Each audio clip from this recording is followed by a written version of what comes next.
Hello everyone, আজকে আমি চলে গিয়েছিলাম আমাদের রায়পুরের একটি রেস্টুরেন্টে। আর রেস্টুরেন্টটা আমি 2 দিন আগে আমার চোখে পড়েছিল। আমি হাসপাতালের দিকে যাওয়ার টাইমে দেখতেছিলাম যে রেস্টুরেন্টটা অনেক সুন্দর লাগতেছে বাইরে থেকে ডেকোরেশন। এজন্য ভাবলাম একদিন যাব। তারপর আজকে আমার চাচাতো বোনকে নিয়ে আমি চলে গেলাম রেস্টুরেন্টে। আর বাড়ি থেকে যখন বের হয়েছি তখন আকাশের অবস্থা খুবই ভালো ছিল, বৃষ্টি যে আসবে এরকম কিছুই ছিল না। কিন্তু আমরা বের হওয়ার পর বাজারের কাছে যাওয়ার পরে অনেক বৃষ্টি, আমরা পুরো ভিজে গিয়েছিলাম। তারপরও আমরা দুজনে রেস্টুরেন্টের উদ্দেশ্যে চলে গেলাম অ্যান্ড ফাইনালি আমরা রেস্টুরেন্টের সামনে চলে আসছি।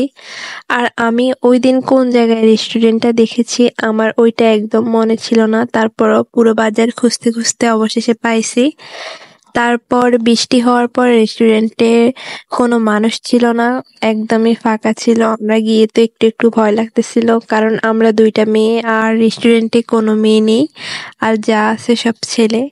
তারপর আমরা বসেছিলাম, দেন কিছুক্ষণ পরে অনেকগুলো মেয়ে এসেছে। তারপর আমাদের কাছে একটু ভাল লাগছে। তারপর আমরা খাবার অর্ডার করার পর আমি এদিক সেদিক দেখতেছিলাম আর অপেক্ষা করতেছিলাম কখন আমাদের খাবার আসবে। আমি পুরো ভিজা, আমার শরীর আপনারা দেখলেই বুঝতে পারবেন। আমার বোরকাটা পুরো ভিজে গেছে। তারপর আমি ভিজা শরীর নিয়ে বসে আছি। অবশেষে আমাদের খাবার চলে আসছে। আর নতুন অনুযায়ী ওনাদের খাবারের ডেকোরেশন, তারপর ওনাদের খাবার অনেক মজা। সবকিছু মিলে খাবারের দাম অনেক কম ছিল। তারপর আমাদেরকে 2টা কোল্ড ড্রিঙ্কসও দেওয়া হয়েছে খাবারের সাথে। আর কোনো রেস্টুরেন্টে আমাদেরকে বার্গারের সাথে এক্সট্রা সস দেয় না, ওনারা দিছে।